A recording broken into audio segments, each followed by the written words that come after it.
Hey there, friend! Welcome back to the Closing Chapters podcast, where every mission has a story.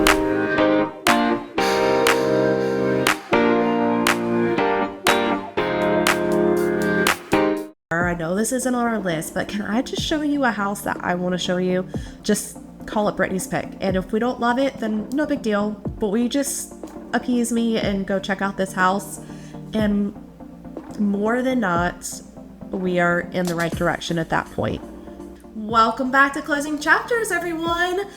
I want to know, if you have bought or sold a property or worked with a realtor in any capacity, are you honest with them? Do you really communicate well with them just the same as they should with you? And the reason I ask this is because in almost 10 years of working in the real estate world, I have noticed that there tends to be two very distinct personalities within my clients and customers. And one is I'm hiring you and I get to run the show. I will tell you what I want. I will tell you how you work for me. Not really my people, honestly, but there's that very strong forward, this is what you're going to do for me personality. And then the other side of the coin is the people that are like, I don't want to bother you. I don't want to waste your time. I'm worried about changing things. I know I said this, but I really think maybe that is good for me now. And they're just so worried and concerned about you every step of the way. And I would have to say it's not that one extreme is better than the other, to be honest. Like, we need a healthy boundary on both sides of the spectrum. So I wanted to remind you that it is okay to be honest with your real estate professional, because how can we hit a moving target, right?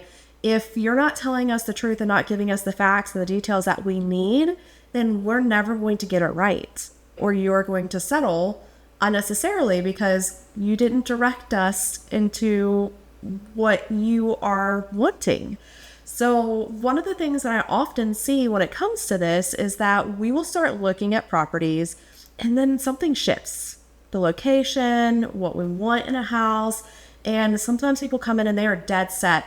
This is what I've seen, this is what I think I want, and this is what I'm aiming for. You're like, okay, cool. But I can tell you more times than not, I know when something is off kilter. I know when it's not like where we need to be. And often my clients won't say anything to me. They'll just keep staying in that wheelhouse. It's like, I told Brittney I wanted X, Y, and Z, so that's what we're going to look at. And it's just not jiving. This is where most realtors come into play. This is where we are worth our bread and butter. I love listening to everything my clients are saying when we are talking about properties, what they're looking for, what their needs and wants are, and then comparing it to when we go look. I really enjoy watching their body language and then asking some follow-up questions. I heard you say you really wanted to have an office space. This property has the bedrooms you need, but where would you put your office? I heard you say you don't want to take the treadmill upstairs. Where could that fit in this property? And I fill in the blanks at that point. And then ultimately, what I really love to do is say, all right, you guys, I know this isn't what you were looking for. I know this isn't on our list, but can I just show you a house that I want to show you? Just call it Brittney's pick. And if we don't love it, then no big deal. But will you just appease me and go check out this house? And more than not, we are in the right direction at that point. More than not, I walk in that door and they're like, oh, I see why you like this property. It has this, it has that, it has, right? And it just all comes together. But the heat is off of them. It's Brittney chose this for me. I didn't change. Brittney changed. And that's all gravy and fine. But it is okay to say, hey, I've changed my mind. Hey, this doesn't work for me like I thought it would. Also, I've had some times where I thought they were really dead set on a location. And then a house comes up and they're like, nope, doesn't matter. I'm fine with this. We will do X instead and it'll be fine. I will drive the kids to school. I don't care. I love this house. I love the proximity to town. Let's go. You're like, okay, perfect.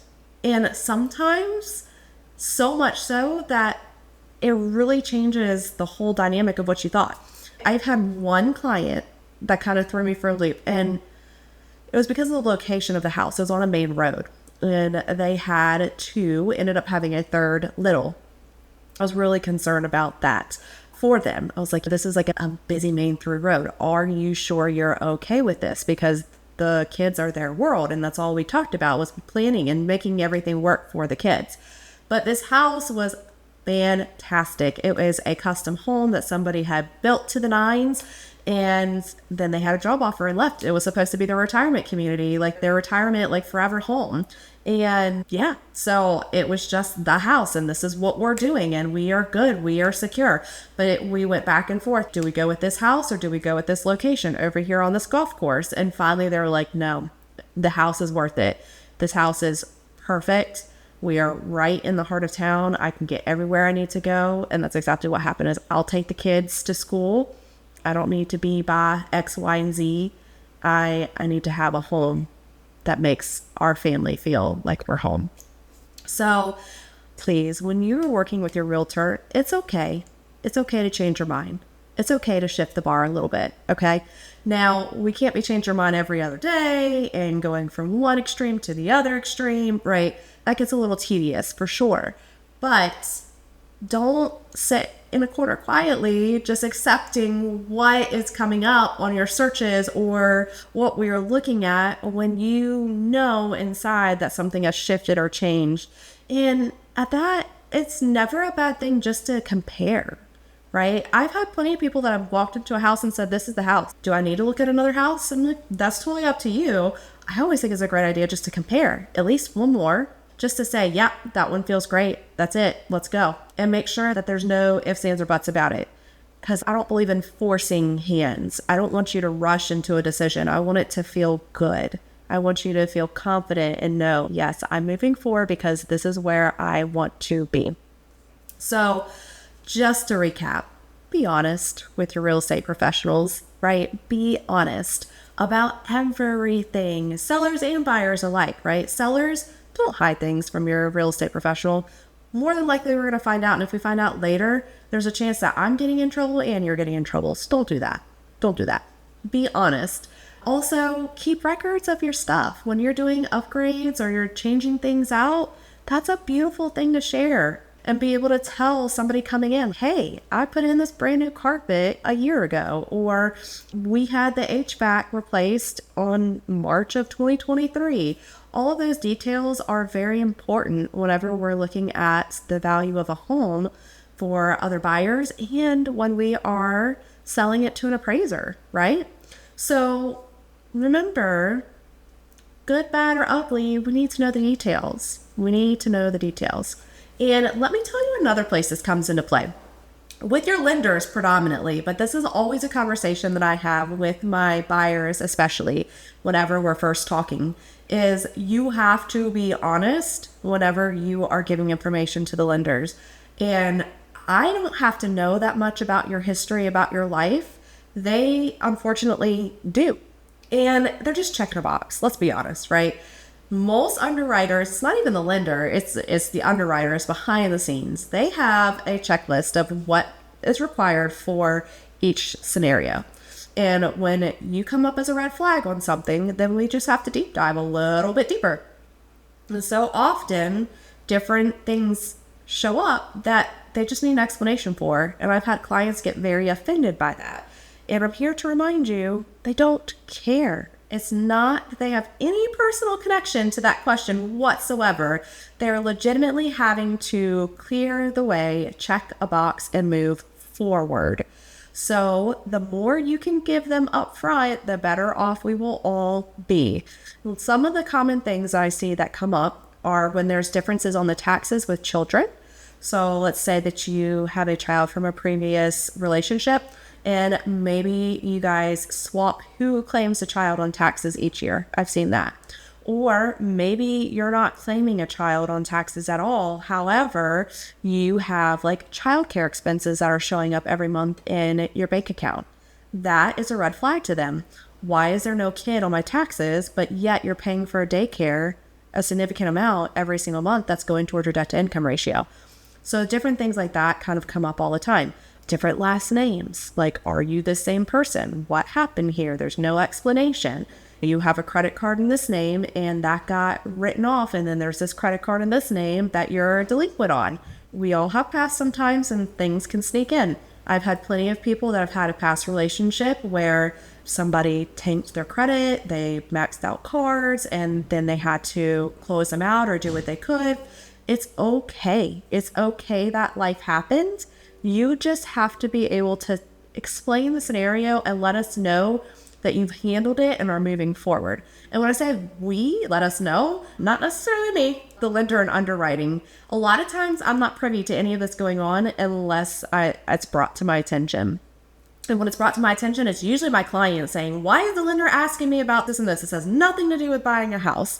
And that's how I find out. Or the lender has asked 2 or 3 different times, different ways, and still not getting the information they need. So finally they'll say, hey, Brittney, we need a couple more documents. We need a couple more things from the client. Here's a list of what we're looking for. And then I have to start pulling it out of them and say, hey, this is this thing that this lender needs. What are we doing here? And let's be honest, I don't care either. I've helped people out of messy situations. I've helped people in perfect situations. I've helped people that could barely scrape up a penny to buy a house. I don't care what your history is. I am here to help you. That is what I want to do. My heart is to serve. And I want to put keys in your hands or help you sell that property to get you out of a bad situation. And if you've listened to my podcast at all, then you know this. You know that I've gotten the chance to help like the easiest, best straight A clients. And you know that I've gotten a chance to help the people that never thought that they were going to deserve to buy a house. And you know that I've helped people sell houses that are in horrible situations that nobody should ever have to go through. So, just a reminder, most people in service industries have a servant leader heart. And we honestly just want to help you accomplish your goals. So be honest so we know what those goals are. Be honest so that we understand the hurdles that lie ahead and make an appropriate plan of action. And then we can take on the world, my friends. We can accomplish just about anything if we have the right information and the right plan to be able to move forward. So, honesty is the best policy. Always, my friends. Just a reminder, if you needed that permission to just tell your realtor, hey, I changed my mind. I would really like to look at this, or I would really like to look at that, or I changed my mind. You were right. We should have gone with your pricing strategy. I was just listening to everything else around me, or really worried about the numbers. Let's regroup and go back to our original conversation. We're not going to overreact or do anything crazy about it. We're going to say, okay, let's see how we move forward. What's our next step? And that is okay. We love a challenge too, by the way. I don't know if you knew that or not about most realtors. We really like it when we get to accomplish something different and find a different way, or at least I do. Let me speak for myself. And I love putting the puzzle pieces together. However, sometimes it is really nice if you at least provide me with that corner piece, that staple piece that we need just to build off of. Give me that corner piece, give me the foundation, give me the information, and then I will absolutely help you the rest of the way. So I hope that this is helpful and reassuring, that we want to hear what you have going on. We want to know your opinion. We anticipate and expect that something you have said or believe that you want will change throughout the process. And it is okay to step forward and say, hey, we need to shift. So do it with confidence, do it with trust in your professional, and you will have success, my friends. Hey, I just wanted to say thank you for being here and listening in on this episode of Closing Chapters with me. I truly enjoy putting this content together, and I hope that you enjoy it too. If so, could you subscribe, and share this episode with somebody you know that will enjoy it just as much as you did? Thank you so much.